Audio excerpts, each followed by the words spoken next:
নমস্কার, আপনারা দেখছেন বরাক বার্তা বাংলা সংবাদ। আমি সঞ্জীব সিং। এক নজরে আজকের সংবাদ শিরোনাম।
এবারে বিস্তারিত খবর। ব্যতিক্রম গ্রুপ ও টাইমস অফ ইন্ডিয়ার যৌথ উদ্যোগে শিক্ষার ভবিষ্যৎ দক্ষতা এবং সম্ভাবনার নতুন দিশা দেখাতে শিলচরে 30 জুন মহিলা মহাবিদ্যালয়ে আয়োজিত হতে চলেছে ব্যতিক্রম এডুকেশন কনক্লেভ 10.0। উল্লেখযোগ্য যে এই ইভেন্টকে কেন্দ্র করে ছাত্রছাত্রীদের মধ্যে উৎসাহের জোয়ার পরিলক্ষিত হচ্ছে। শিলচরের এক হলে আয়োজিত সাংবাদিক সম্মেলনে বিস্তারিত তথ্য তুলে ধরেছেন এলাকার বিশিষ্টজনেরা এবং সংগঠনের আয়োজক কমিটির কর্মকর্তারা। এদিন সাংবাদিক সম্মেলনে জেআইএস গ্রুপের পক্ষ থেকে বিদ্যুৎ মজুমদার, NERIM গ্রুপের পক্ষ থেকে ডক্টর আজিজুর রহমান, প্রিয়াঙ্কা শইকিয়া, সৌমেন নন্দী, ডেইজি দাস এবং ব্যতিক্রম গ্রুপের কর্ণধার ডক্টর সৌমেন ভারতীয় প্রমুখ উপস্থিত থেকে বিস্তারিত তথ্য তুলে ধরেন। কনক্লেভকে কেন্দ্র করে ছাত্রছাত্রীদের ভবিষ্যৎ গঠন এবং শিক্ষার ক্ষেত্রে বিশেষ গুরুত্ব আরোপ করা হচ্ছে। উল্লেখযোগ্য যে ওমেন্স কলেজে 30 জুন সকাল 10 ঘটিকায় এই কনক্লেভের আনুষ্ঠানিক উদ্ঘাটন করা হবে। এতে ছাত্রছাত্রীরা লাভান্বিত হবে।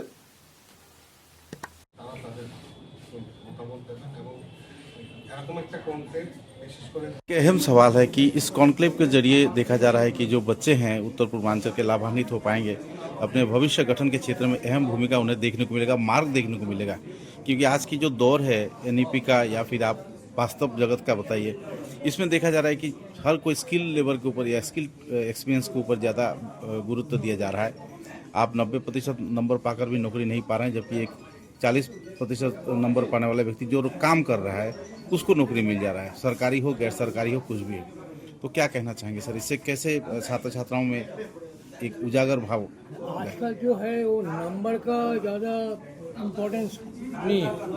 नंबर मिलना चाहिए, लेकिन नंबर का इम्पोर्टेंस नौकरी में या कंपनी में जब नौकरी करने में के लिए जाएगा उसमें उतना उसका ज़्यादा इम्पोर्टेंस नहीं है। क्योंकि वो लोग देखेगा आपका नॉलेज है क्या। ठीक है, नॉलेज से थोड़ा नंबर आता है, लेकिन नॉलेज के बाद आपका कितना स्किल है जो कंपनी का आगे बढ़ाने के लिए काम में लगे। जैसा आप देखिए, कोई IIT इंजीनियर की, कोई NIT जहाँ भी हो, कोई इंजीनियर जहाँ भी हो, वो लोग इंजीनियरिंग करके नंबर लेके निकालते हैं, कंपनी से उसका नौकरी होता है। लेकिन उसके बाद उसका प्रमोशन क्या होगा, उसका रिपोजिशनिंग क्या होगा, वो डिपेंड करता है उसका काम का। तो ये जैसा कंप्यूटर साइंस का जब नौकरी ज़्यादा है, एंड कंप्यूटर साइंस में ये जो बहुत ही इम्पोर्टेंट है। इससे अलावा मैकेनिकल, इलेक्ट्रिकल, सिविल, उसमें भी पूरा जो है स्किल का इम्पोर्टेंट बढ़ गया है। इसमें सिविल में कैट कैम आ गया है, उसका कितना आपका नॉलेज है। ऑटोमोबाइल में आपका कितना डिज़ाइन का नॉलेज है वो देखेगा। अंदर का जो ऐसा है क्या गाड़ी का कितना अच्छा आपका जानते हैं वो देखेगा। जैसा आपका फील्ड लाइन में जाएगा वो भी स्किल है, आपका सिंगिंग में लाइन में जाएगा वो भी स्किल है। तो स्किल ऐसा है कि होल बॉडी आपका रिक्वायर्ड है कोई गान के लिए गला का जो स्किल है, प्लेयर के लिए बाई का स्किल है, और ये हाथ का स्किल है प्लम्बिंग इलेक्ट्रिशियन के लिए, तो इसकी जरूरी है। लेकिन हमारा कॉन्सेप्ट में जो है आएगा काल, वो उसमें जब ज़्यादा जाएगा क्या आप कैसे आपका सुखी जीवन बनाते हैं, जो काम का पढ़ाई के बाद कैसे कान को रास्ता पे आप आगे बढ़ने के चांस है, और वो आगे बढ़ने के साथ साथ आपको कैसे नौकरी मिलेगा, क्या बिजनेस आप करेगा तो अच्छे से मिलेगा, वो हम लोग कल डिस्कस करेगा अच्छे से। एंड वो समझने के लिए कोशिश करेगा क्या एक स्टूडेंट का क्या क्या जरूरी है ये आगे बढ़ने के लिए। Thank you sir. आपका शुभ नाम? मेरा नाम है बिट्रिक Milinda and I am the director of GIZ। Thank you sir. আমাৰ সংবাদ মাধ্যমৰ ব্যক্তিগত চ' মই এইটোৱে ক'ব খুজিছোঁ যে স্কিল বেছড এডুকেশ্যনে মানে জব অপৰচুনিটি বেছি ক্ৰিয়েট কৰিব। কাৰণ মই যেতিয়া স্কুল বা কলেজত পঢ়িছিলোঁ দুটা অপশ্যনেই আছিলে, এটা হ'ল ডক্টৰ নহ'লে ইঞ্জিনিয়াৰ। কিন্তু এতিয়া যেতিয়া মই টিচিং প্ৰফেশ্যনত আছোঁ অলমষ্ট ফৰ লাষ্ট 15 years, মই ৰিয়েলাইজ কৰিলোঁ যে নহয়, এতিয়া এডুকেশ্যনটো লাহে লাহে স্কিল বেছড হ'ব ধৰিছে, মানে not just percentage grades or examination, মানে অকল ডিগ্ৰী বা চাৰ্টিফিকেট হ'লেই যে ভাল এমপ্লয়মেণ্ট পাব সেইটো নহয়। তাৰ কাৰণে এতিয়া ইণ্ডাষ্ট্ৰীবোৰে কি বিচাৰিছে যে আমাৰ এমপ্লয়ীবোৰ ৱেল ইকুইপড হওক, কম্পিটেঞ্চি থাকক, মানে যিটো ডোমেইন কম্পিটেঞ্চি যিটো ফিল্ডতে লাগে, টেকনিকেল হওক, মেকানিকেল হওক বা ইঞ্জিনিয়াৰ হওক বা বেলেগ যদি কিবা অপাৰেটৰে হওক, সেই যিটো স্পেচিফিক যিটো স্কিল লাগে সেইটোত মাষ্টাৰ হ'ব লাগিব। তাৰপিছত কমিউনিকেশ্যন স্কিলটো থাকিব লাগিব, তাৰপিছত আপোনাৰ এটা টিমত যাতে কাম কৰিব পাৰে সেই স্কিলটো থাকিব লাগিব, তাৰপিছত এডাপ্টেবিলিটি থাকিব লাগিব, নতুন কিবা যদি শিকিব লাগে, যেনেকৈ এতিয়া AI যুগ হয়, গতিকে নতুন নতুন বস্তু আহি আছে, যেনেকৈ Python, ML, machine learning, deep learning, সেইখিনি বস্তু যেতিয়া নিজৰ জবত যিটো বস্তু যেতিয়া প্ৰয়োজন হয় সেইটো লগে লগে শিকিব পৰাটো, সেইটো এডাপ্টেবিলিটি। এই নতুন এই স্কিলখিনি আগত যেতিয়া আমি স্কুল বা কলেজত পঢ়িছিলোঁ এইখিনি বস্তুৰ ওপৰত ফ'কাছ নাছিলে, আমাৰ ওপৰত অকল ফ'কাছ আছিলে যে এক্সামৰ কাৰণে ভালকৈ পঢ়া, 90% লোৱা আৰু চাৰ্টিফিকেট লোৱা, তাৰপিছত তুমি জব পাবা। কিন্তু আজিকালি সেইটো যুগ পাইছে, এতিয়া আপুনি যিটো ব্ৰাঞ্চতে পঢ়ক আপোনাৰ সেই স্কিলটো বহুত ভালকৈ আপুনি আয়ত্ব কৰিব লাগিব, যাতে আপুনি সেই কামটোত এক্সপাৰ্ট হয়। গতিকে এই এডুকেশ্যন কনক্লেভত সেই বস্তুটোৰ ওপৰতে ফ'কাছ কৰা হ'ব, যাতে এডুকেশ্যনটো not just for exam or passing gaining grades or percentage, it is about skill. তাৰমানে এডুকেশ্যন, গোটেই এডুকেশ্যনটো এটা মানে এটা ডাঙৰ ট্ৰান্সফৰ্ম হ'ব গৈ আছে, যিটো মানে it will be based on skill. চ' সেইটোৱে একচুৱেলি অবজেক্টিভ হয় এই এডুকেশ্যন কনক্লেভৰ কাৰণে। চ' মই চবকে নিমন্ত্ৰণ কৰি আছোঁ, পেৰেণ্টছ হওক, ষ্টুডেণ্ট হওক, এডুকেটৰ হওক, পলিচি মেকাৰ্ছ হওক বা জেনেৰেল অডিয়েঞ্চ হওক, চবকে আমি ইনভাইট কৰি আছোঁ যাতে এই এডুকেশ্যন কনক্লেভত আহক আৰু তেওঁলোকে বস্তুখিনি জানক আৰু এই এৱেৰনেছটো তেওঁলোকে চবৰ মাজত স্প্ৰেড কৰিব। Thank you. কয়েকশো কোটি টাকা খরচে নির্মিত ন্যাশনাল হাইওয়ে সড়কের বেহাল অবস্থা নিয়ে তীব্র প্রতিবাদ ব্যক্ত করলেন শিলচরের সাংস্কৃতিক কর্মীরা এবং বুদ্ধিজীবীরা। এ নিয়ে তারা সরাসরি মন্ত্রীর সম্মুখে প্রাক্তন বিধায়ক দীপায়ন চক্রবর্তীর উপর অভিযোগ তুলে ধরেন। এদিকে সভা শেষে দীপায়ন চক্রবর্তী সেই অভিযোগগুলো খণ্ডন করেন এবং একজন বিধায়ক হিসাবে উনার যা দায়িত্ব পালন করার তিনি তাই করেছেন বলে অভিহিত করেন। একসময় এই ন্যাশনাল হাইওয়ে রোড নির্মাণকে কেন্দ্র করে সাংস্কৃতিক কর্মী, বুদ্ধিজীবী এবং রাজনীতিবিদদের মধ্যে একটি উৎকণ্ঠার পরিবেশ সৃষ্টি হয়। ভাইব্রেন্ট গভর্নমেন্ট আপনারা গ্রাউন্ডে নামিয়া সব যারা ডায়াসে বসেছেন প্রত্যেকেই গরিব কর্মা, প্রত্যেকেই বরাকরের উন্নয়নের লেগে কাজ করলাম। আমরা দেখলাম, আমি একজন সংস্কৃতি কর্মীও, আমি দেখলাম আমরা জেলা গ্রন্থাগার ভবনটাও খুব তাড়াতাড়ি কমপ্লিট হয়ে যাবে, কালকে পেপারও দেখলাম কয়েকদিন পরে। তখন স্যার একটা ছোট রিকোয়েস্ট করি, এটা ডান করে দিন স্যার, মাইক্রোফোনটা লইয়া নিউ শিলচর এরিয়া একটা অডিটোরিয়াম করুন স্যার। কারণ যে কোনো সোসাইটির যে ওখানে আমি ক্যালকুলেশনে বললাম, যে কোনো সমাজের বিকাশ তখনই ঘটবে যখন তার মধ্যে সাংস্কৃতিক চেতনাটা বেড়ে আসবে, তার মধ্যে ক্রীড়াসুলভ মনোবাসনাটা বেরিয়ে আসবে। এই নিউ শিলচর এরিয়ায় অনেক জায়গা আছে স্যার, শিলচর আঙ্গেরহাড়ি থানার পাশে সেন্ট্রাল এক্সাইজের কোয়ার্টার আছে, এটা এখন জঙ্গল। ট্রান্সপোর্ট ভবন আছে, এটা এখন অ্যাবান্ডেন্ট জায়গা। ওইসব জায়গায় আপনারা যদি একটা অডিটোরিয়াম করতেন তাহলে সারা জীবনে আপনারা সবের ফটো আমরা সংস্কৃতি 2027 ইনোভেশন করেন, আমি একটুই বলছি 2028-এর মধ্যে কমপ্লিট করে দেবো, আর টাইম নিতাম না। তবু একটু যখন টাইম আছে আপনারা দিচ্ছি, একটা কথা কইছেন, বিং হাইওয়ে ইঞ্জিনিয়ার আপনারা প্রচুর টাকা এই বরাকবেলির সড়কের লেগে দিলা। গত বছর আমরা বিধায়ক দীপায়ন চক্রবর্তীর নেতৃত্বে ক্যাপিটাল ট্রাভেলস থেকে রাঙ্গেরবাড়ি পর্যন্ত একটা বিশাল কাজ হয়েছিল, কত কোটি টাকা আমি জানি না।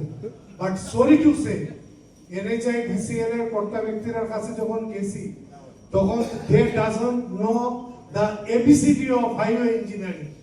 তারা কোনো কোয়ালিটি টেস্ট সম্বন্ধে কিচ্ছু জানে না। They doesn't know Marshall stability, they doesn't know AIB, they don't know spread thickness, তারা কিচ্ছু জানে না।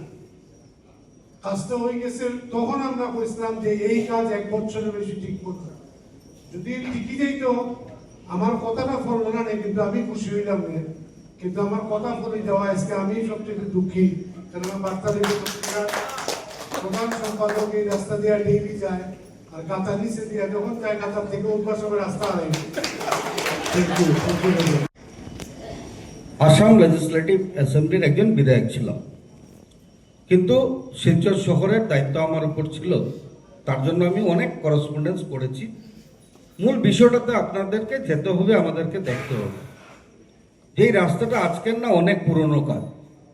আমি মাননীয় মন্ত্রীকে আজকের দিনে সকলের মাধ্যমে অনুরোধ করতে চাই, ঘনি মঞ্চকে, যে ন্যাশনাল হাইওয়ে অথরিটির যে রাস্তাটা, সেটা যাতে ইমিডিয়েটলি স্টেট পিডব্লিউডি রোডসকে সেটা সঞ্জিয়ে দেওয়া হয়, তাহলে এই কাজটা সহজ হবে।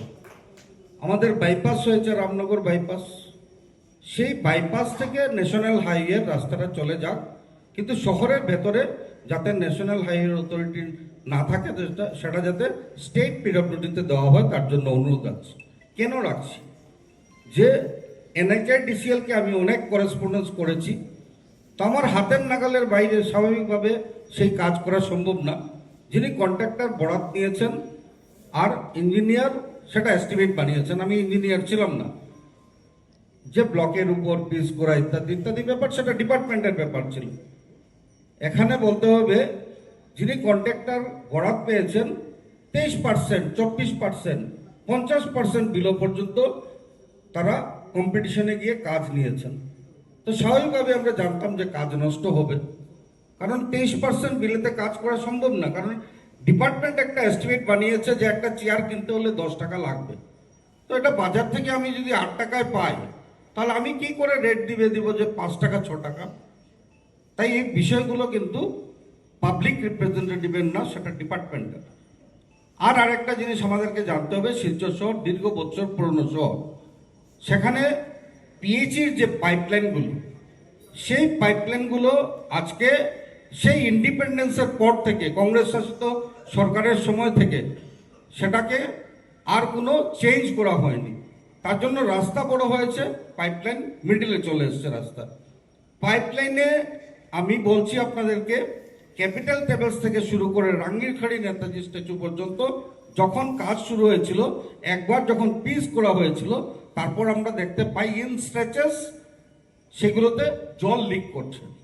সেখানে আইডেন্টিফাই করেছিলাম আমরা 28টি পয়েন্ট আইডেন্টিফাই করেছিলাম যে এখান থেকে জল লিক হচ্ছে। কারণ কেন, যে অনেক দীর্ঘ বছর পুরনো পাইপলাইন। তার ব্যাপারেও আমার করেসপন্ডেন্স ডিপার্টমেন্টের কাছে আছে, পিএইচই ডিপার্টমেন্টের সাথে আমি করেসপন্ডেন্স করেছিলাম যে আমাদের প্রথম ডিউটি যে শিলচরের যে পাইপলাইনটা যে মেইন রোডের উপর দিয়ে গেছে, এটাকে আমাদেরকে সরাতে হবে। অমৃতের পাইপলাইন তারপর আমরা লে করতে সক্ষম হয়েছি। অমৃতের পাইপলাইনটা এখনো কমিশনিং হয়নি, এগুলো ইতিহাস জানতে হবে আমাদেরকে। তো অমৃতের পাইপলাইন ওয়ান্স কমিশনিং হয়ে যাবে, তখন পুরনো যে পাইপলাইন, সেই পাইপলাইনটা আর কাজে আসবে না। আর অমৃতের পাইপলাইনটা যদি লিক না করে, তাহলে পিচের প্রধান শত্রু হলো জল। লিক যদি না করে রাস্তাঘাট ভালো টিকবে। তাই আমি সেটা বলতে চাই যে বিগত দিনে আমাকে দায়িত্ব দেওয়া হয়েছিল, নিষ্ঠার সহিত, সততার সহিত, অত্যন্ত পরিশ্রম করে আপনাদের সাজেশন নিয়ে যতটুকু করার আমি করতে পেরেছি রয়েছে। তো দীপায়ন চক্রবর্তীর সাজেশন ছিল আর আমার কঠোর পরিশ্রম ছিল, সেই কথাও কিন্তু বলা দরকার রয়েছে। ধন্যবাদ।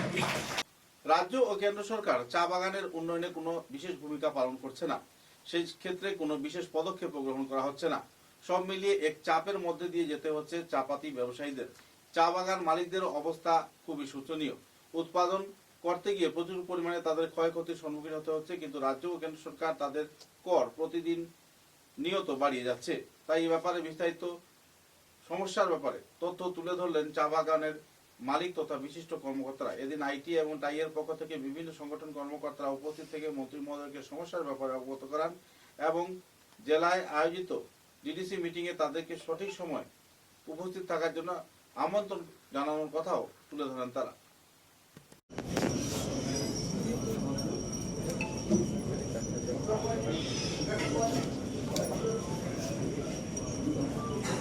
Moving forward, I'd like to request the additional secretary from the Barak Valley Development Department, Shri Aditya Vikram Yadav, to kindly join our DPTV to the dais, so please.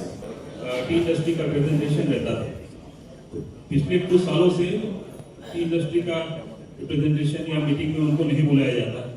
हमारा यही निवेदन है कि डिस्ट्रिक्ट डेवलपमेंट कमेटी में T industry का representation हो।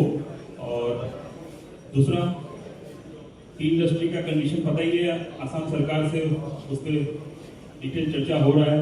माननीय मुख्यमंत्री इस पे बहुत जल्द सीसीपी लेवल पे उनका मीटिंग होने वाला है।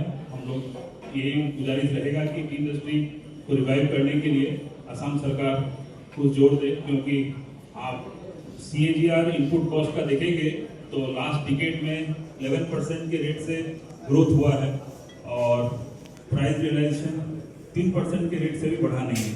तो आप सोच सकते हैं टी इंडस्ट्री का कंडीशन क्या होगा। तो यही रिक्वेस्ट रहेगा कि टी इंडस्ट्री पे थोड़ा असम सरकार ध्यान दे, क्योंकि असम की पहचान है टी इंडस्ट्री, और उसको ध्यान नहीं देंगे तो आने वाले समय में दिन पर दिन वो खराब होते जाएंगे। धन्यवाद। শিলচর শহরে মাস্টার ড্রেনেজ ও সঠিক শহর এবং সড়ক পরিকল্পনা বাস্তবায়িত করার ক্ষেত্রে বিশেষ ভূমিকা পালন করার জন্য অনুরোধ জানালেন প্রাক্তন চেয়ারম্যান মঞ্জুল দেব। এদিন তিনি ওনার পরিকল্পনার বিষয়ে বিস্তারিত তথ্য তুলে ধরেন। উল্লেখযোগ্য যে 5 বছর শিলচর ডেভেলপমেন্ট অথরিটির চেয়ারম্যান পদে থাকা মঞ্জুল দেব নিজের অভিজ্ঞতায় শিলচর শহরের প্রতিটি এলাকা পরিভ্রমণ করে এবং নিজে খতিয়ে দেখে একটি নকশা বানিয়েছিলেন, যে নকশায় সরাসরি শিলচর রামনগর যাতায়াতের পথ সুদৃঢ় হবে এবং রেলওয়ে ক্রসিংয়ের জন্য কাউকে সমস্যার সম্মুখীন হতে হবে না। অন্যদিকে ড্রেনেজ সিস্টেমের ক্ষেত্রেও বিভিন্ন এলাকায় নতুন পরিকল্পনার মাধ্যমে কম থেকে কম খরচে এবং কম দূরত্বে যাতায়াত পরিষেবা এবং জল নিষ্কাশনের পরিষেবা সঠিকভাবে সঞ্চালন করা যাবে। এ বিষয়ে সম্পূর্ণ প্রকল্প তুলে ধরেন মন্ত্রীর সামনে এবং অতি সত্বর সে ব্যাপারে তাদের নজর দেওয়ার জন্য তিনি আবেদনও জানান। সেই ব্যাপারটা নিয়ে যখন আমি আমাদের বিধায়ক মন্ত্রীদের সাথে সবার সাথে আলোচনা করি ডিসির অফিসে, requesting everyone to please maintain silence. If we have to interact, it has to be both ways, and to maintain that we need to maintain the silence. I'm requesting everybody to please maintain silence so that we can hear it from the other end. এটা খুব important ব্যাপার, শুনে, কারণ planning এর দরকার। Planning ছাড়া যদি আমরা কাজ করি তার পরিণাম কিন্তু ভয়াবহ হবে। অনেক কথা চলে আসছে, তার জন্য টাউন এন্ড কান্ট্রি প্ল্যানিং এর ডিপার্টমেন্ট আমাদের শিলচরে আছেন, এখানে অফিসাররাও আছেন, আর এবার আমরা মিনিস্ট্রিও পেয়েছি। তাই কি করে আমরা আগামী দিনে কাছাড় এবং শিলচর শহরের পরিকল্পনা সলভ করব, তার জন্য প্ল্যানিং এর দরকার। যাই হোক, আমি সরকারের অনুমতি নিয়ে আমি থাকা অবস্থায় শিলচর ডেভেলপমেন্ট অথরিটির মাস্টার প্ল্যানের মানচিত্র 340 বর্গ কিলোমিটারে ড্রাফট ড্রয়িং তৈরি করে এসে গেছি। এখন অ্যাপ্রুভেল এবং সরকার দ্বারা সেটা গৃহীত হওয়ার দরকার। যেহেতু আমরা এবার মন্ত্রী দুজনকে পেয়েছি আমাদের এই অঞ্চল থেকে, আশা করি সেই কাজটা হবে এবং সেখানে মাস্টার ড্রেনেজ, রোড কমিউনিকেশন সেখানে ঢুকানো হয়েছে। যেমন আমি অনেক মিটিংয়ে বলেছি, যেখানে যেখানে ড্রেন তার বোথ সাইডে রোড হওয়া দরকার। যেমন ধরলেন নাগরিকখানির খালা, তার বোথ সাইডে ড্রেন হতে হবে। যদি আমার জায়গা থাকে তো আমার জায়গাকে, সরকারি জায়গাকে অ্যাকোয়ার করা, আর যদি জায়গা না থাকে কম্পেনসেশন দিয়ে জায়গা নেওয়া। কারণ বোথ সাইডে যদি ড্রেন না হয় তাহলে pipeline, electrical line, river crossing, small Bridges, এগুলো প্রবলেম ক্রিয়েট করে।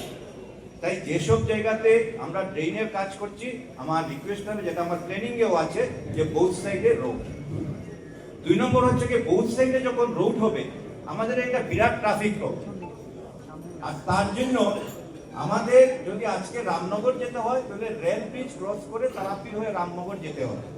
আমি একটা প্রপোজাল বহুত আগে দিয়েছিলাম, সেটা হচ্ছে মালিনী বিলের যে পয়েন্টের রোড আছে যেখানে ভারত সেবাশ্রম, সেই রোডটাকে আমরা ইন্ডাস্ট্রির ভিতর দিকে অল্প 200 মিটারের একটা কাজ করলে ইন্ডাস্ট্রির ভিতর দিকে আমরা রামনগরে পৌঁছে যেতে পারছি without road crossing, rail crossing.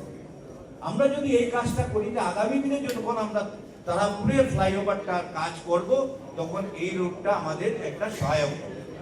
তারপরে হচ্ছে গিয়ে মালিনী বিলের যে রোডটা আছে সেই রোডটার বিহার ডেভেলপমেন্টের দরকার আছে বিশদ, যেটা আমাদের শিশু চিত্র স্কুল হয়ে গেছে, সেটাও আমাদের মাস্টার প্ল্যানিং এ ঢুকানো আছে। 4 নম্বর কথা হচ্ছে গিয়ে আমরা যখন এখন মধুরাঘাটে ব্রিজ করছি, তো মধুরাঘাট থেকে যে রিভারের যে বাঁধটা আছে যেটা ছোট্ট রোড, সেই রোডটাকে যদি আমরা বড় রোডে মানে মিনিমাম 3 লেন রোডে রূপান্তরিত করে, তার জন্য সেখানে জায়গাও আছে, কারণ এটা এনজির বাঁধ অ্যাকোয়ার করে যদি সেটা আমরা করি, যেহেতু আমাদের এখানে উদারগঞ্জের বিধায়ক আছেন, ওনাকেও আমি দৃষ্টি আকর্ষণ করার চেষ্টা করছি, সেটা আপনার কনস্টিটিউয়েন্সির মধ্যে পড়ে, সেটা আপনি দেখবেন। আর সেইভাবে আমরা কাজ করতে হবে এবং মাস্টার প্ল্যানটাকে আপনার কৌশিক রায় মশাইয়ের কাছ থেকে চলে গেছে, আমি বলবো যে ওনার ডিপার্টমেন্টকে সম্পূর্ণ কাজে লেগে অল দা ডিপার্টমেন্ট যারা ওর সাথে জড়িত আছে, যেমন ধরেন পিডব্লিউডি, ওয়ার্ড ড্রেনেজ প্রকল্প, মিউনিসিপ্যালিটি, ওদের সাথে টাউন এন্ড কান্ট্রি প্ল্যানিংয়ের কোনো সংযোগ নেই। এটা আমাদের বহুত বড় একটা মানে প্রবলেম, যে টাউন এন্ড কান্ট্রি প্ল্যানিং একদিকে কাজ করছে, ওই ডিপার্টমেন্টগুলো একদিকে কাজ করছে। রেডিয়েশন কি হবে না হবে সব। আজকে একটা কথা আছে যে আমরা ফ্লাইওভার বানাবো, ফ্লাইওভার বানালে ফ্লাইওভারের জলটা কোথায় যাবে সেটার কি আমরা পরিকল্পনা করেছি? শিলচরের ফ্লাডিংটা আবার বেড়ে যেতে পারে, তাই ফ্লাইওভারের যে বিশাল অংশের যে জলটা যখন ফ্লাইওভার থেকে নামবে সেই জলটা কোথায় যাবে, যেটা গুয়াহাটিতে হচ্ছে, সেটাকে আমাদের পরিকল্পনার মধ্যে আছে, সেটাও আমাদের লক্ষ্য করতে হবে। আমাদের কিছু কিছু জংশন পয়েন্ট আছে যেগুলাতে যদি আমরা এখন ফ্লাইওভার বানাই আমাদের প্রবলেম হবে। যেমন ধরেন কলেজ রোডের পয়েন্ট, সেখানে তিনটা জায়গায় সংযোগস্থল, বিবেকানন্দ রোড, দাস কলোনি এবং জিসি কলেজের রোড, সেখানে যদি আমরা একটা ফ্লাইওভার স্ট্রিট বানাই সেটাতে আপাতত প্রবলেম হবে না, কনজাংশন কম আছে। চ্যাংকুরি রোডের পয়েন্ট, সেখানে একটা ফ্লাইওভার বানাতে হবে। এইভাবে প্ল্যানিংটাকে স্থির করে আমাদের সঠিকভাবে যদি আমরা কাজ করি, আগামী দিনে শিলচর শহরের উন্নয়ন হবে। আর সেই একটাকে শিলচর এবং কর্পোরেশনে প্রযোজ্য করে। আর 5 নম্বর কথা হচ্ছে যে আমাদের ডেভেলপমেন্ট অথরিটি বা মিউনিসিপ্যালিটিতে এমনি বলা আছে যে রিভার ফ্রন্টে 30 মিটার পরে গৃহ বানাতে হবে, কিন্তু যখন ও ল্যান্ড কিনছে, ওকে আমরা গৃহ বানাবার জন্য ল্যান্ড যদি ওকে খরিদ করতে দিই তাহলে ওকে পারমিশন দিতে হয়। তার জন্য সেই জায়গাতেও ক্লাসিফিকেশন করতে হবে যাতে সেই ল্যান্ডটাকে এগ্রিকালচারের জন্য স্পেসিফাই করে রাখা হয়, সেখানে যেন রেসিডেন্ট দেওয়া না হয়। আমার আর বিশেষ কথা নয়। চা এর জগতে এক অনবদ্য নাম রোজকান্দি চা। স্বাদে গন্ধে ভরপুর তরতাজা রোজকান্দি চা গ্রাহকদের জন্য নিয়ে এলো 1 কিলোগ্রাম, 500 গ্রাম, 200 গ্রাম, 100 গ্রাম, 50 গ্রাম, 25 গ্রামের রোজকান্দি চায়ের মন মাতানো প্যাকেট। এছাড়াও গ্রাহকদের জন্য রয়েছে রোজকান্দি ইয়েলো টি, রোজকান্দি অর্থোডক্স টি, রোজকান্দি হোয়াইট টি, রোজকান্দি গ্রিন টি। গ্রাহকদের চাহিদার প্রতি দৃষ্টি রেখে রোজকান্দি চা কম থেকে কম খরচে সকল স্তরের নাগরিকদের জন্য বাজারজাত করা হয়েছে বিভিন্ন সাইজের প্যাকেটে। Authorised dealer Rajesh trading, Premtala, Silchar. তাই তাজা চনমনে তরতাজা চায়ের স্বাদ নিতে হলে আজই কিনুন তরতাজা স্বাদে গন্ধে ভরপুর রোজকান্দি চা, তৃপ্তির আরেক নাম।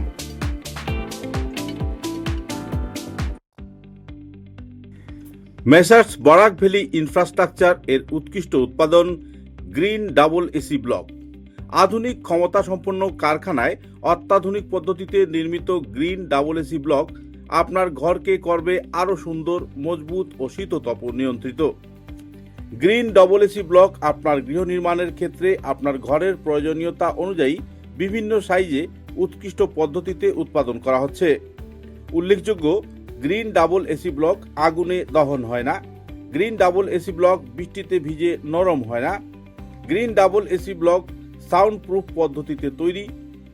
গ্রিন ডাবল এসি ব্লক নির্ধারিত পদ্ধতিতে গৃহ নির্মাণে কম খরচে উন্নত মানের সামগ্রী দিয়ে সেটিং করতে হয়। গ্রিন এসি ব্লক গৃহ নির্মাণের ক্ষেত্রে অনেক হালকা, মজবুত এবং পরিবেশগতভাবে ঘরকে সুরক্ষিত রাখে। শীত হোক কিংবা গ্রীষ্ম হোক, গ্রিন এসি ব্লক 12 মাস আপনাকে দিচ্ছে প্রকৃতি সুলভ পরিবেশ ও সুরক্ষা। তাই আপনার ঘরকে আরও সুন্দর, মজবুত, টেকসই ও শীততাপ নিয়ন্ত্রিত ও সুরক্ষিত রাখতে আজই কিনুন green double AC block Messrs Barak valley infrastructure hospital road, Silchar. দূরভাষ 9560812328, 8845243685, 70991499997, 6000763077। গ্রিন ডবল এসি ব্লক উৎকৃষ্টতার এক অনন্য উৎপাদন। ভারতবর্ষের প্রায় প্রতিটি এলাকায় সড়ক থেকে ঘর কিংবা আবাসিক এলাকার ব্যবসায়িক প্রতিষ্ঠান উপরে রয়েছে, কিন্তু ব্যতিক্রমী দৃশ্য দেখা যাচ্ছে সোনাই রোডে। সোনাই রোডে সরকারি প্রকল্পের আওতায় সড়ককে যথেষ্ট উঁচু করা হয়েছে, যার ফলে আবাসিক এলাকার নাগরিকরা বেহাল অবস্থায় জীবনযাপন করছেন এবং ব্যবসায়ীদের কথা তো বলেই লাভ নেই। তাদের দোকানে প্রতিনিয়ত বৃষ্টির জল ঢুকছে, যার ফলে লক্ষ টাকার সামগ্রী প্রতিদিন তাদের নষ্ট হচ্ছে। সমস্যার ঘেরাটোপে ঘেরা এলাকার নাগরিকরা এদিন এলাকার জনপ্রতিনিধির মারফতে মন্ত্রীর সামনে সোনাই রোডের বেহাল অবস্থার দুর্দশা তুলে ধরেন। সোনাই রোডের বিষয় নিয়ে সোনাই রোডে 1 ঘন্টা বৃষ্টি যায় না, প্রত্যেক গলিতে হাঁটু, প্রত্যেক মানে কি অবস্থা সোনাই রোডের, এটা কল্পনা হয়। মাননীয় মন্ত্রী, আমাদের গার্জিয়ান মিনিস্টার, উনি এখানে রয়েছেন। সোনাই রোডে ড্রেনেজ প্রকল্প একটা মঞ্জুর হয়েছিল এনএইচএডিসির দিকে, 2024 থেকে কাম শুরু হয়েছে, এখনো চলছে। কামের সময় ছিল 6 মাস, প্রায় 2 বছর ধরে চলছে, কাম এখনো শেষ হয়নি। আমাদের মাননীয় সাংসদ, উনিও দেখেছেন, স্পটে গিয়েছিলেন, উনি দেখেছেন। এবং আমার অনুরোধ, আপনারা একবার এনএইচএডিসির যে এখানে জিএম রয়েছেন, ওনাকে ডেকে একবার বলতে হবে যে কামটা যত তাড়াতাড়ি হয় সম্ভব শেষ করার জন্য। Thank you so much, sir. With the daily Assam state journalist ইউনিয়নের পক্ষ থেকে আগরতলা প্রেস ক্লাবের কর্মকর্তাদের তাদের একনিষ্ঠ কর্মকাণ্ডের জন্য সম্বর্ধনা প্রদান করে সম্মানিত করা হলো। উল্লেখযোগ্য যে আগরতলা সফরকালে আসাম স্টেট জার্নালিস্ট ইউনিয়নের কর্মকর্তারা এই সম্বর্ধনা অনুষ্ঠানে অংশগ্রহণ করে তারা সম্মাননা প্রদান করেন। এদিনকার অনুষ্ঠানে আগরতলা প্রেস ক্লাবের পক্ষ থেকে সভাপতি শ্রী প্রণব সরকার, সম্পাদক রামকৃষ্ণ দে, ট্রেজারার রঞ্জন রায়, সহকারী সম্পাদক অভিষেক দে, কমল চক্রবর্তী এবং অন্যান্য সদস্যরা উপস্থিত ছিলেন। এদিন আসাম স্টেট জার্নালিস্ট ইউনিয়নের পক্ষ থেকে বরাক উপত্যকা সম্পাদক তাপস নাথ এবং উপদেষ্টা সদস্য গৌতম তালুকদার, রাজা দেবনাথ এবং অন্যান্য সংগঠন কর্মকর্তারা উপস্থিত ছিলেন। উল্লেখযোগ্য যে এদিন বিকশিত ত্রিপুরা কতটুকু বাস্তব এ নিয়ে এক আলোচনা সভার আয়োজন করা হয়। এই আলোচনা সভায় বিস্তারিত তথ্য তুলে ধরেন সভাপতি প্রণয় সরকার। এদিন নিজের বক্তব্যে সম্পাদক রামকৃষ্ণ দে তার অভিমত তুলে ধরেন আলোচনা সভায়। সব মিলিয়ে এক আনন্দমুখর পরিবেশে একে অপরকে সম্বর্ধনা প্রদান করা হয় এবং পরবর্তীকালে আগরতলা প্রেস ক্লাবের পক্ষ থেকেও আসাম জার্নালিস্ট ইউনিয়নের কর্মকর্তাদের সম্বর্ধনা প্রদান করে সম্মানিত করা হয়।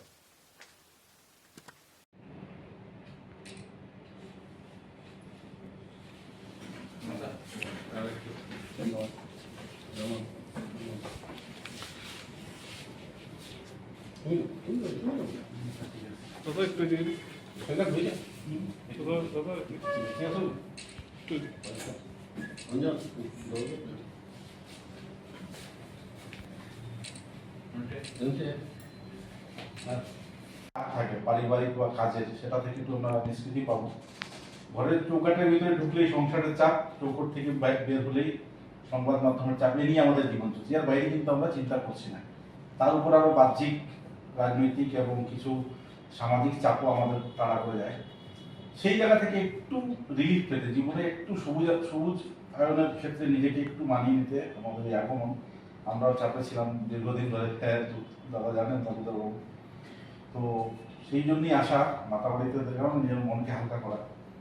যাই হোক, আপনাদের এখানে এসে আমরা খুবই গর্বিত, আপনাদের আতিথেয়তা, আপনাদের আমরা ছোট্ট একটা সম্বর্ধনা অনুষ্ঠান আছে। আমি এই অনুষ্ঠানের শুরুতেই প্রথমে আমাদের শ্রদ্ধেয় গৌতম তালুকদার দাদাকে অনুরোধ করবো আমাদের সভাপতি প্রণব সরকার মহোদয়কে উত্তরীয় দিয়ে সম্মাননা করা। পার্ক থেকে যেসব সাংবাদিক ভাইয়েরা এসেছেন সবাইকে আমরা আগরতলা প্রেস ক্লাবের পক্ষ থেকে এবং আমাদের সম্পাদক রয়েছেন এখানে, সভাপতি রয়েছে, কোষাধ্যক্ষ, সহকারী সম্পাদক রয়েছেন, সবার পক্ষ থেকে প্রেস ক্লাবের পক্ষ থেকে আপনাদের প্রথমে স্বাগত জানাই। আপনারা এসেছেন, আপনারা যেটা বলছেন যে বিকশিত ত্রিপুরা কতটুকু সম্ভব, আপনারা যে এসছেন বরাক থেকে যে এসছেন, তোমার আসার পথেই আপনারা সম্ভবত বিকশিত ত্রিপুরা অনেকটা দেখতে পেয়েছেন।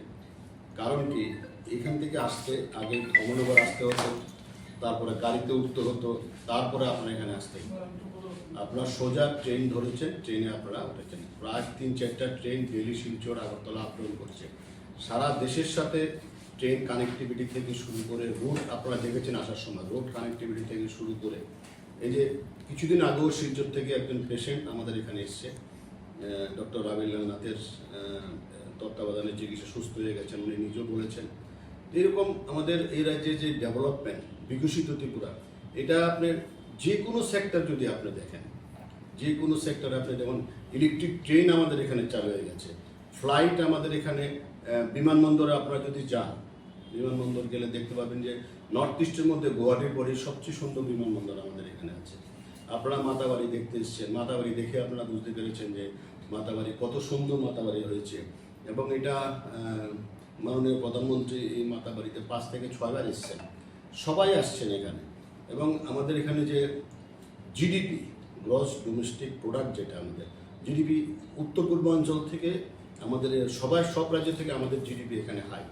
মানুষের ক্রয় ক্ষমতা বেড়েছে।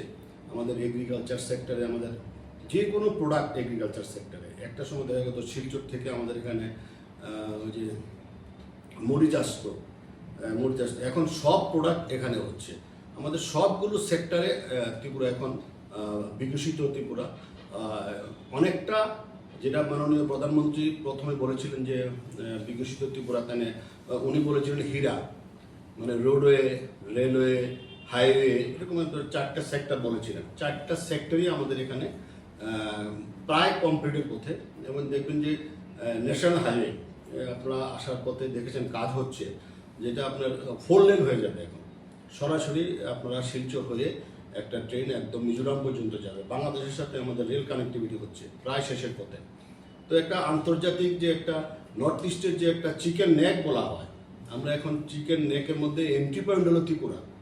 এবং এই এন্ট্রি পয়েন্ট আমরা যদি চেকপোস্টে যান, কালকে যদি আপনারা চেকপোস্টে যান, চেকপোস্টে দেখতে পারবেন অনেকটা পাঞ্জাবের ওয়াঘা বর্ডার মতো আমাদের এখানে ফ্ল্যাগ ওঠানো হয়। তো ত্রিপুরা একদম ফোকাসের মধ্যে রয়েছে সেন্ট্রাল গভর্নমেন্টের, কারণ এটা আমাদের বাংলাদেশ থেকে শুরু করে বিভিন্ন কান্ট্রি চিকেন নেকের মধ্যে রয়েছে। এবং এই কারণে ত্রিপুরাটা এখন অনেক ডেভেলপড হয়ে গেছে। আপনারা যে প্রেস ক্লাবে আসছেন, দেখেছেন যে প্রেস ক্লাব এরকম প্রত্যেকটা সেক্টরে দেখবেন আমাদের এখানে বিকশিত। তবে আপনারা যদি জিজ্ঞেস করেন যে সব কিছু তো হয়ে গেছে, না, সব কিছু হয়নি, এখন অনেক কিছু বাকি রয়েছে। কিন্তু যেভাবে এগিয়ে যাচ্ছে এইভাবে আমাদের ত্রিপুরা নর্থ ইস্টের মধ্যে, আমাদের ত্রিপুরা আসামের পরে আমরা একটা ভালো জায়গাতে আমরা পৌঁছে যাব। ধন্যবাদ। শেষ পর্যায়ে সম্পাদক মহোদয়ের কাছ থেকে দুটো শব্দ শুনতে চাইব এবং ওনার অনুভূতি জানতে চাইব। বরাকভ্যালি সিমেন্টস লিমিটেড এবং Lions club Silchar central, Lions club Badarpur গেটারের কর্মকর্তাদের উদ্যোগে এক চক্ষু পরীক্ষা শিবিরের আয়োজন করা হয়। উল্লেখযোগ্য যে এদিন জিআরপি কলোনি এলাকায় আয়োজিত নিঃশুল্ক চক্ষু পরীক্ষা শিবিরে প্রায় ৭৯ জন রোগীকে চিকিৎসা করানো হয় এবং বিনামূল্যে তাদের ঔষধপত্র প্রদান করা হয়। সেই সঙ্গে 20 জন রোগীকে ক্যাটারেক্ট অপারেশনের জন্য চিহ্নিতকরণ করা হয়। তাদের শিলচর লায়ন্স আই হসপিটালে বিনামূল্যে ক্যাটারেক্ট অপারেশন করানো হবে। সব মিলিয়ে 35 জন স্পেকটিকলস এবং অন্যান্য সামগ্রী তাদেরকে প্রদান করা হয়। এদিনকার অনুষ্ঠানে উপস্থিত ছিলেন lion Mukesh Agarwal, lion doctor Swapan Kumar Das, lion Pradipta Dey, lion Sujit Kar, lion Gurunandan Ghosh, lion Enamuddin, lion Manish Pal, lion Samindra Pal, lion Samarjit Chakraborty এবং ভলান্টিয়ার মিস অনুরাধা বোস। সেই সঙ্গে লায়ন্স আই হসপিটালের শিলচরের অন্যান্য কর্মকর্তারাও এতে উপস্থিত ছিলেন। ডক্টর মণিদীপা চক্রবর্তী এবং ওনার টিম এই স্বাস্থ্য শিবিরে যথেষ্ট সহযোগিতা করে। এ মিলিয়ে সবার মধ্যে একটা খুশির পরিবেশ সৃষ্টি হয় এবং আগামী দিনে এ ধরনের চক্ষু পরীক্ষা শিবিরের মাধ্যমে জনসেবার জন্য সবাইকে প্রেরিত করা হয়। আমাদের জানাশোনার মধ্যে চালিয়ে গেলে আমরা উপকৃত হব, যাতে আমরা আরো বেশি করে মানুষের সেবা করতে পারি। লায়ন্স ক্লাবের এটাই সবচেয়ে বড় কাজ। এছাড়াও আরো অনেক কাজ হয়, ছোট ছোট কাজ। যাই হোক, আমরা সারা বছরই আপনাদের জন্য আছি। আর অপারেশনের পরেও যদি আপনাদের কারো কোনো অসুবিধে হয় তাহলে আমাদের সাথে যোগাযোগ করবেন অবশ্যই। হ্যাঁ, আর এটাও ঠিক, এখানে আমরা চোখের সব কিছু করতে পারছি না, শুধু ছানি পড়া যাদের হয়, যারা আস্তে আস্তে বয়স হতে মানে বয়সকালে যাদের চোখ ঝাপসা হয়ে যায়, দেখতে পারে না, তাদের জন্য, যেটা আপনাদের মধ্যে যারা পেশেন্ট তাদের হয়েছে। এটা কেসগুলো সিলেক্ট করবেন আমাদের ডাক্তাররা। আজকে যারা এসেছেন সবার হয়তো মানে অপারেশনের উপযুক্ত হয়নি, উপযুক্ত হলে যাদের হবে তাদের ওরা নিয়ে যাবে। যাই হোক, আমি আর বক্তব্য দীর্ঘ করছি না। আপনাদের যাদের অপারেশন হবে সুন্দর হোক, ভালো হোক, আপনাদের সাফল্য আমরা কামনা করছি, অপারেশনের সাফল্য।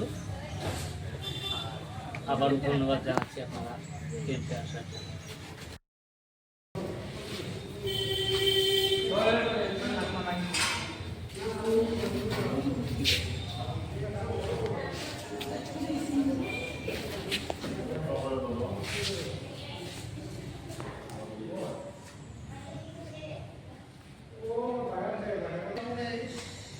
हाथ सराय, चोख खुलन, जल बेसि नहीं वाला है।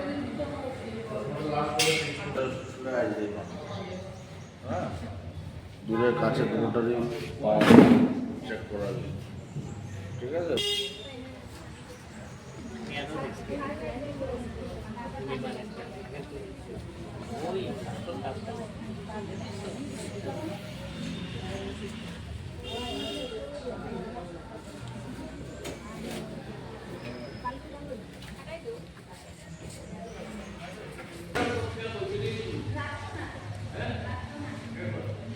একটা হাত এরকম আঙ্গুলে চাওয়ার থাকবা, চোখ ঘুরে গেল। সুগার আসেনি, আঙ্গুলে চাই, আঙ্গুলে চাই, চোখ ঘুরে না, ডাইন চোখ দিয়ে আঙ্গুলে যাও।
আগামী 21শে জুলাই বরাকের দ্বিতীয় ভাষা শহীদ দিবসে প্রকাশিত হতে চলেছে প্রাক্তন ছাত্রনেতা তথা বরাকের বিশিষ্ট সমাজকর্মী প্রদীপ দত্ত রায়ের প্রবন্ধ সংকলন 3 ভুবনের বাঙালি।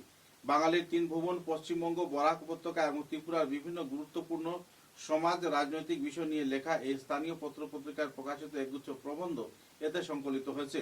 উল্লেখ্য যে বরাক উপত্যকার বিভিন্ন বিষয় নিয়ে উপেক্ষিত বরাক এবং এখনো কাঁদছে স্বর্ণগর্ভা বরাক নামে লেখকের আরো 2টি প্রবন্ধ সংকলন ইতিমধ্যে প্রকাশিত হয়েছে। এই লেখকের পরবর্তী বইগুলিও এই মতে প্রকাশিত হবে। উল্লেখযোগ্য যে এই প্রকাশনা অনুষ্ঠানে সবাইকে উপস্থিত থাকার অনুরোধ জানিয়েছেন লেখক প্রদীপ দত্ত রায়।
দশরীপক সাংস্কৃতিক সংস্থা দীর্ঘদিন ধরে চলে আসা প্রশিক্ষণ শিবিরের পর নাটক মঞ্চস্থ হলো গান্ধী ভবনে।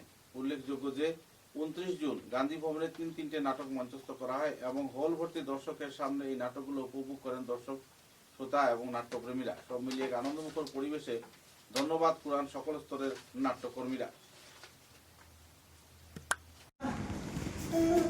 কিছু করা যাবে না, নাথিং টু বি ডান।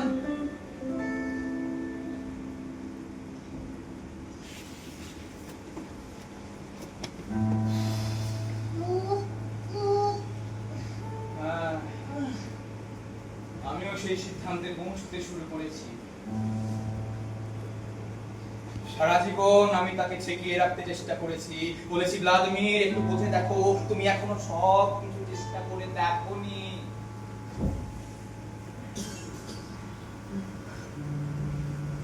আমি আবার সংগ্রাম শুরু করলাম।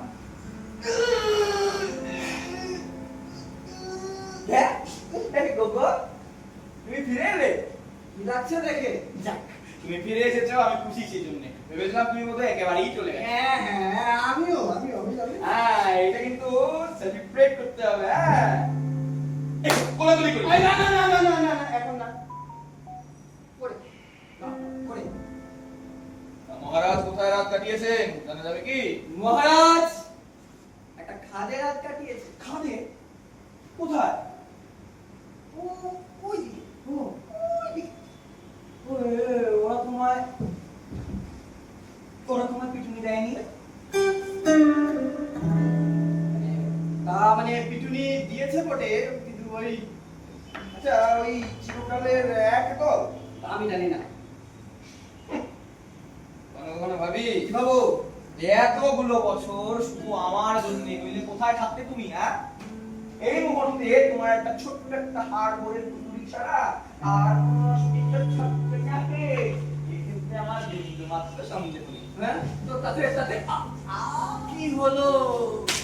একটা মানুষের পক্ষে অসম্ভব, তুমি বুঝতে পারছো না? দেখো দেখো, আমাদের এটা কখন ভাবা উচিত ছিল? ওই লক্ষ লক্ষ কোটি বছর আগে 90 দশকে আমাদের সেটা ভাবা উচিত ছিল। তোমার এই গোপনে থামিয়ে আমার এই হঠাৎ ছাড়া বুকটা খুলতে একটু সাহায্য করবে? আইফেল টাওয়ারের উপরে আমরা হাত ধরাধরি করে দাঁড়িয়ে থাকতাম, কয়লা খজনার মধ্যে কি দিন ছিল সেগুলো। এখন তো সেই দিন ফিরেও আসবে না। বড্ড দেরি হয়ে গেছে। এই খবর, তুমি করছোটা কি বলো তো? আমি এটা আরে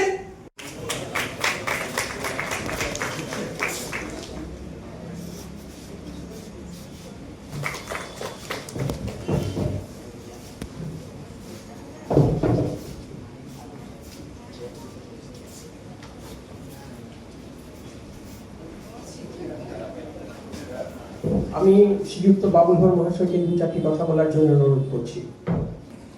নমস্কার, শুভ সন্ধ্যা। আজ এখানে গান্ধী মঞ্চ ভবনে দশরথের যে নাট্যের উপর কর্মশালা হচ্ছে তার সমাপ্তি অনুষ্ঠানে আমাকে আমন্ত্রণ জানিয়ে সম্বর্ধনা দেওয়ার জন্য আমি দশরূপকের কর্তৃপক্ষের প্রতিটি কর্মকর্তা এবং সদস্যদের কাছে কৃতজ্ঞতা প্রকাশ করছি। দশরূপক শিলচর শহরে একটি নামকরা সাংস্কৃতিক সংস্থা।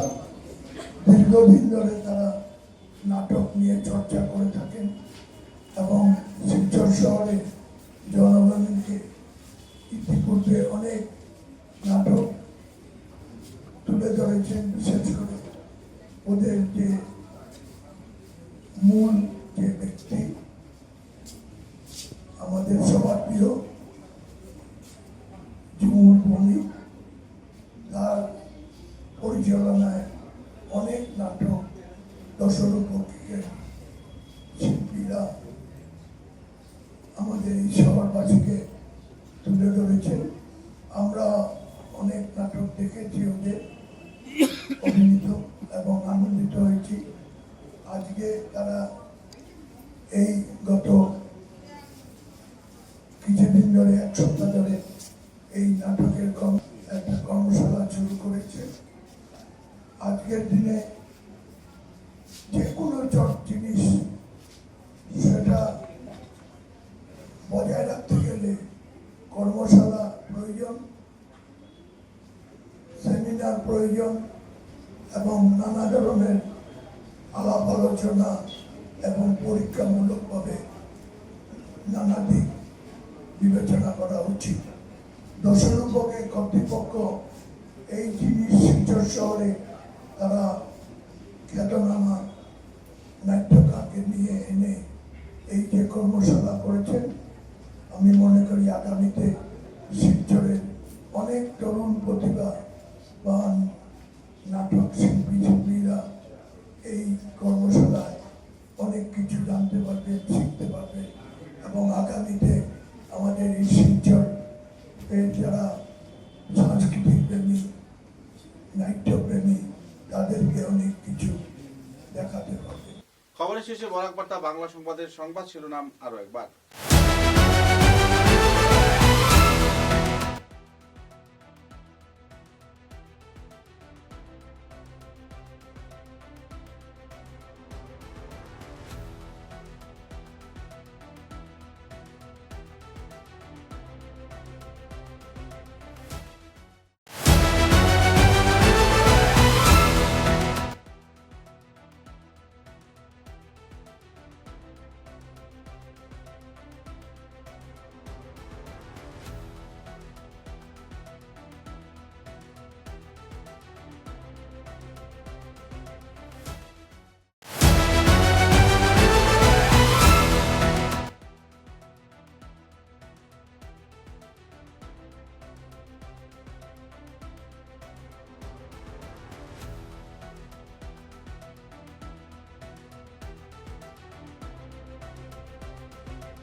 এখনকার মতো বরাক বার্তা বাংলা সংবাদ এ পর্যন্তই। নমস্কার।